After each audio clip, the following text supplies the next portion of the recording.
¿Cómo están, estimados estudiantes? Vamos a continuar con el avance de la asignatura. Vamos a entrar al tema de diseño de absorbedores, ¿de acuerdo? Y inicialmente vamos a ver los fundamentos. Habíamos dicho, ¿no?, que un absorbedor es una operación unitaria que permite la separación de uno de los componentes de una mezcla, ¿no ve?, a través de un disolvente en la que el componente que nosotros queremos separar es soluble. Eso habíamos indicado en la anterior sesión. Entonces, hoy empezamos a dar los fundamentos de la absorción. Y es bien interesante porque nosotros, cuando estamos, como muestran las diapositivas, cuando estamos mezclando una sustancia coloreada en una solución blanca, puede ser, ¿no?, miren, permanganato con agua, solamente a modo de explicar, estamos viendo que el agua está absorbiendo, ¿no?, en su seno al permanganato. Pero esto, a medida que yo voy, si ustedes analizan la figura 1, es como si yo estuviese introduciendo solamente con un gotero, ¿no? Está cayendo y se está absorbiendo directamente en la solución. Pero si vamos a ver la imagen 2, estamos viendo que, bueno, hay que hacer algo, o sea, hay que crear un poco de turbulencia para que se pueda mezclar más uniformemente. Y en la 3, si yo puedo agarrar una varilla, si quieren ustedes, y agito, ¿no?, y veo que a medida que yo estoy añadiendo la solución coloreada, el agua también está cambiando de color. Es decir, en algún momento dado tiene que llegar a un equilibrio, ¿de acuerdo? ¿Qué más? Si yo genero turbulencia, esta turbulencia ha de ayudar a una mejor difusión. ¿No ve? El líquido se está absorbiendo, se está difundiendo en el seno del líquido, un líquido en el seno del otro. Es decir, nosotros básicamente, al existir esta transferencia de masa, vamos a utilizar la ley de Fick, ¿no? Eso ya ustedes han visto en fenómenos de transporte 2, en la que nosotros sabemos que J es la densidad de flujo, ¿de acuerdo? Tengo la difusividad y tengo la concentración del componente, ¿de acuerdo? Entonces, básicamente, cuando estemos trabajando con la absorción, deberíamos estudiar la ley de Fick, pero nosotros vamos a trabajar desde el punto de vista macro. No vamos a laburar desde el punto de vista micro, ¿de acuerdo?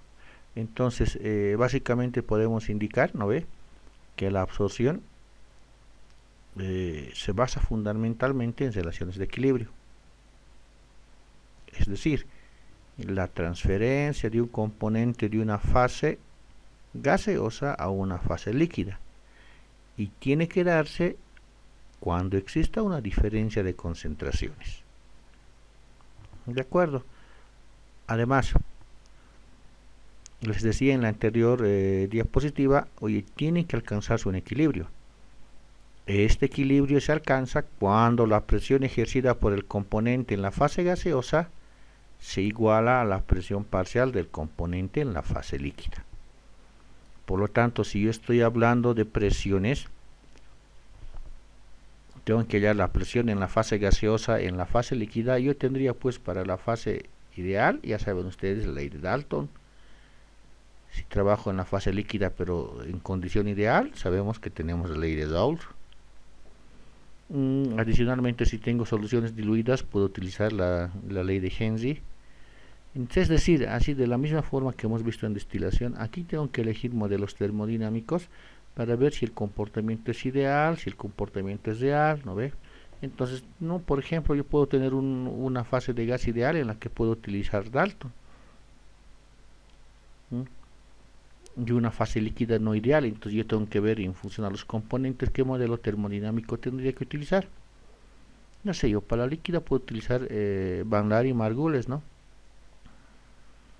Entonces va a depender del modelo que yo esté eligiendo.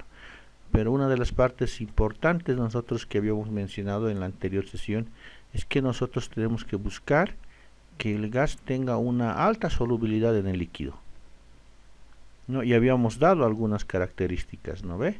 Habíamos indicado que básicamente esto va a depender de la naturaleza de las sustancias. ¿no ve? Si queremos que se disuelva, básicamente va a estar dependiendo de la presión y de la temperatura. De acuerdo, entonces dos parámetros importantes cuando estemos analizando la absorción es la presión y temperatura. En forma general podemos decir que la solubilidad es directamente proporcional con la presión, pero es inversamente proporcional con la temperatura. Y esto podemos expresar en tablas o también en gráficos que generalmente nos dan en función de la presión parcial y temperatura. ¿De acuerdo? Entonces aquí les pongo un ejemplo para poder evaluar, digamos, tengo las curvas de solubilidad de diferentes sustancias y estoy midiendo a diferente temperatura. Entonces si yo trazo una línea podemos ver la condición que yo les había indicado, ¿no ve? Que la solubilidad es inversamente proporcional con la temperatura, ¿no ve? A menor temperatura voy a tener mayor cantidad de componente disuelto, ¿no ve? Aquí vemos esta gráfica de acá, ¿qué me está diciendo? Yo tengo una presión del gas que hace que este vaya hacia el líquido.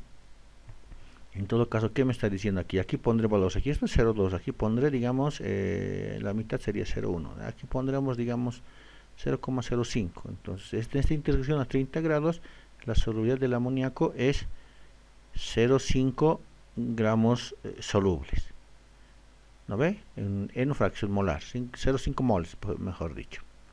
Y aquí, digamos, va a ser 1,5 moles que se han absorbido. Entonces eso nos dice que es inversamente proporcional. Ya recordando que cuando analizamos la presión, esta es directamente proporcional con la presión, ya que la solubilidad es directamente proporcional con la presión. Adicionalmente vamos a empezar a ver los tipos de absorción. Tenemos dos tipos de absorción generalmente, la física. Ya saben que es la física, que no hay reacción química, ¿no ve? Y con la condición de que el gas que se elimine debe tener una buena solubilidad en el solvente o una mayor solubilidad en el solvente, ¿ya? Y voy a meter una mezcla de gases, el gas que yo quiero que se disuelva tiene que tener una buena solubilidad y los otros, bueno, ideal que sean totalmente insolubles. Adicionalmente puedo tener la absorción química. ¿Cuál va a ser la diferencia? No, yo voy a querer nuevamente que algo se disuelva en algo, se absorba en algo, pero adicionalmente en la química, ¿no ve?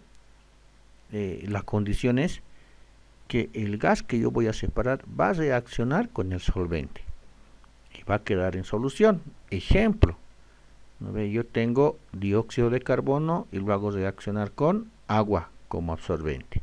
Entonces ustedes saben que va a formar ¿qué? Ácido carbónico. ¿De acuerdo? Además, este proceso, ¿de acuerdo? Puede ser reversible o irreversible. ¿De acuerdo? Reversible o irreversible. En ambos casos, entonces, si es química, el nombre común que se le da es que es absorción reactiva. Entonces, todo dependerá del tiempo para ver si llegamos a esta parte. Nosotros vamos a enfocarnos primero en la absorción física. Vamos a ver el tiempo para ver algo de absorción química. ¿No ve? Entonces, la absorción reactiva tiene algunas condiciones. ¿De acuerdo? Tiene algunas condiciones, ¿no? Que existe reacción química ideal que una de las especies solamente reaccione, ¿no? Pero otra ventaja de esta absorción reactiva, es que no requiere elevada presión y tampoco alta solubilidad de los componentes que se van a absorber. ¿Por qué? Por la reacción química, ¿no ve?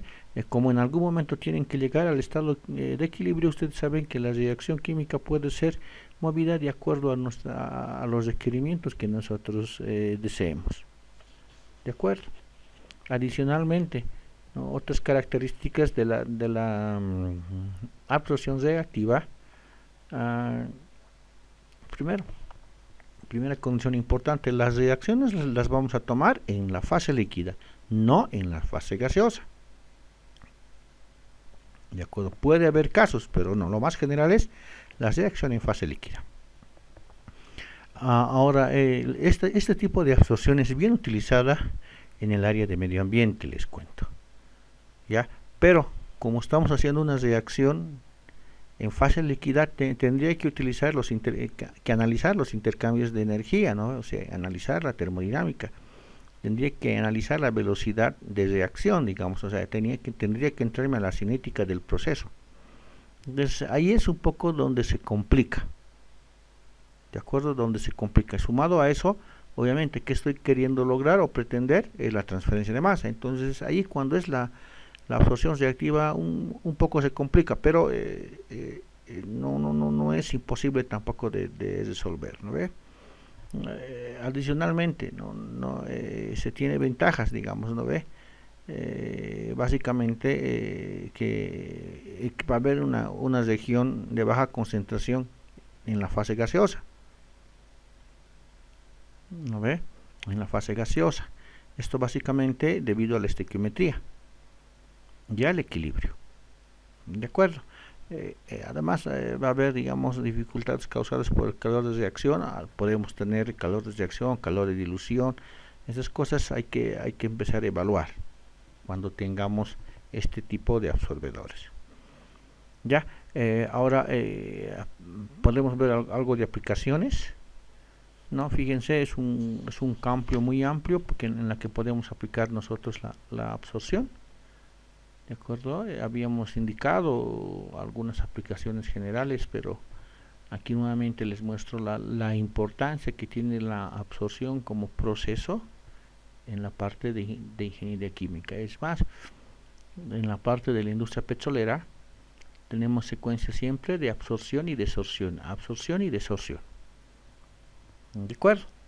Entonces, una vez que hemos visto las relaciones que gobiernan el proceso de transferencia de materia en la absorción, podemos empezar a analizar básicamente una torre de absorción. ¿De acuerdo? Una torre de absorción y un poco dar algunos fundamentos. Cuando entra un gas y este se va poniendo en contacto con un líquido, ¿qué significa? Que continuamente está existiendo transferencia de masa de la fase gaseosa a la fase líquida. Por lo tanto, si existe transferencia en cada punto, ¿no ve? La concentración del gas está cambiando.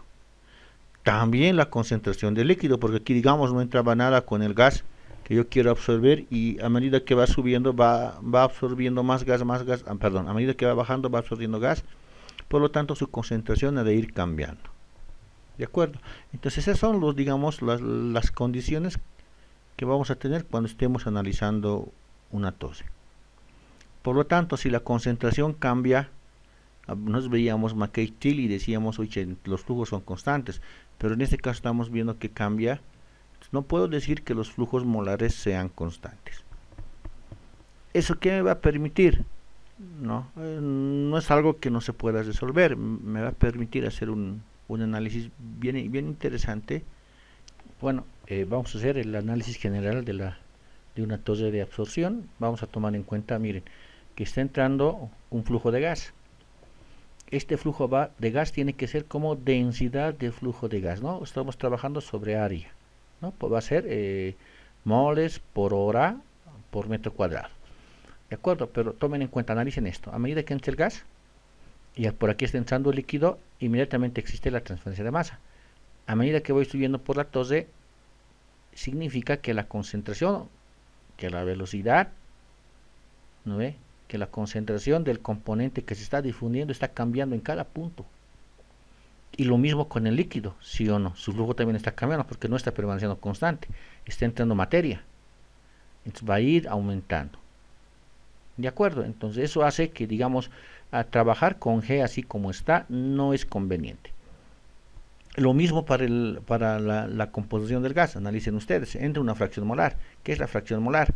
moles de A sobre moles totales, y moles totales va a ser moles de A más moles del inerte. Ahorita inerte vamos a tomar en cuenta al componente que no se difunde. Entonces el número de moles de A está cambiando a medida que va subiendo por la TOSE, numerador y denominador, y eso tampoco conviene. De acuerdo, no nos conviene que los dos cambien, ni el numerador ni el numerador, ni el numerador ni el denominador. Lo ideal es que solamente que cambie uno, ideal el numerador. Entonces vamos a ver los mecanismos para hallar nuevas variables que nos permitan evaluar esa parte. Ahora, si nosotros hablamos de la fracción estamos hablando de la fracción molar del gas que se difunde. Además, en vez de la fracción molar, también puedo trabajar en función de la presión parcial del gas que se difunde. ¿De acuerdo? Entonces empecemos a analizar cómo voy a transformar las unidades. ¿De acuerdo? En algo que permanezca constante en toda la TOSE, para G. Eso es lo que me conviene. ¿De acuerdo? Entonces, yo diría que G total va a ser al G del inerte más el G de A. G de A, ¿qué va a ser? El gas que se difunde. ¿De acuerdo? Entonces, si yo despejo G de S es el inerte, va a ser G menos G de A. Listo, ya. Ese GS no va a cambiar en toda la TOSE. ¿De acuerdo? Ahora, vamos. Ya habíamos dicho que GS va a ser en función al componente del inerte. Ahora voy a hacer lo mismo con la fracción molar. Y voy a determinar una nueva variable, Y minúscula y Y mayúscula. Y mayúscula para nosotros va a ser relación mol. Y mi relación mol, ¿cómo lo voy a evaluar? Miren, si yo todo lo pongo en función del inerte, podría decir esto, ¿no? ¿Qué va a ser Y? Oye, va a ser, si yo voy a fracciones molares, la sumatoria de las fracciones molares tiene que ser 1, es decir, Y de A más Y de S. Y de A más Y de S tiene que ser igual a 1. ¿De acuerdo? Entonces, ¿qué va a ser mi relación mol? Relación mol, por eso relaciones división, va a ser lo que se difunde sobre lo que no se difunde. Listo, lo que se difunde es Y. Lo que no se difunde debería ser la fracción molar del inerte. Pero yo lo estoy poniendo en función a 1 menos lo que se difunde. Y listo. De esto ya solamente ha de cambiar, ¿no ve? El valor en la parte superior, porque esta cantidad 1 menos Y es el inerte, es la cantidad del inerte que yo estoy metiendo acá, y eso ha de permanecer constante a lo largo de toda la TOSE. ¿De acuerdo? Y para la presión haría lo mismo, ¿no? Tendría la presión parcial del componente que se difunde, y esta P sería la presión total. ¿De acuerdo? Y el mismo análisis yo tendría que hacer para el líquido. De acuerdo, el mismo análisis para el líquido. A ver, tendría la cantidad de líquido L que está entrando en la TOSE. Ahora hay que ver si este líquido que entra tiene algo de gas o no tiene. Si no tiene nada del gas que se está difundiendo, entonces en la entrada, en este punto, L puede ser igual a LS. ¿De acuerdo? Que es algo común, pero no general. ¿De acuerdo? A lo mismo, la fracción molar de XA está cambiando porque está entrando gas que se difunde continuamente. Entonces está haciéndome variar tanto el numerador como el denominador. Por ese motivo yo estoy expresando, ¿no ve? X en función de relación mol, como X mayúscula, y va a ser X menos 1 menos X. Lo mismo que hemos visto en la parte gaseosa. Y el LS también lo podría hallar, de la misma manera que hemos hallado el GS. ¿De acuerdo? Pero como les digo, la condición es general que aquí en la entrada del líquido no entre nada de gas que se está absorbiendo. Entonces LS directamente va a ser A igual a L en la condición de entrada. Cuidado, piensan aquí en la salida. No, en la condición de entrada. Y ese valor va a ser constante. Listo, entonces en la entrada de gas, y yo tendría salida de gas si yo estoy analizando un flujo contracorriente. ¿De acuerdo? En esas condiciones yo voy a hacer mi balance en una etapa intermedia, no sé en qué parte. ¿De acuerdo? Entonces tengo mi GS y tengo el G1. La parte donde está entrando el gas va a ser el sector 1 y donde sale va a ser el sector 2. ¿No ve? GS no va a cambiar, pero G2 va a cambiar. G1 es un valor de entrada y G2 ha de cambiar porque parte del gas que se difunde se ha ido a la etapa, a la fase líquida. Está entrando con una fracción molar y con eso calculo una relación mol. ¿De acuerdo? En la etapa intermedia también puedo hallar, como no sé la etapa intermedia, lo estoy denominando GS y E simple y llanamente. ¿De acuerdo? Entonces lo mismo voy a hacer para el líquido. Listo. Entonces la idea va a ser, todos los valores que me den, lo voy a transformar a relación mol. ¿Para qué? Para que me ayude, para que me facilite el análisis, porque voy a tomar en cuenta con relación mol que es una recta. En cambio, si yo trabajo con las fracciones molares, voy a tener unas curvas y el análisis va a ser un tanto más complejo. ¿De acuerdo? Entonces me conviene trabajar en relación mol.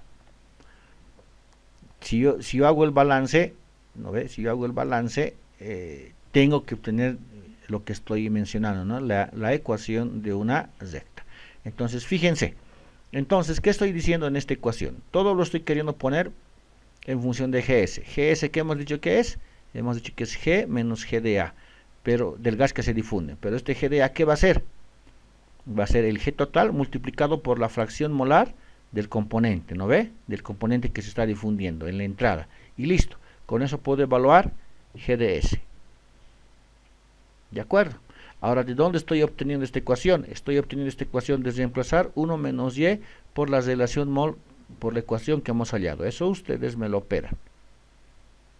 ¿De acuerdo? Y obtengo que GdS va a ser G sobre 1 más mi relación mol, o GdS va a ser G1 menos la fracción molar. Listo. Con eso ya tengo la etapa para el gas.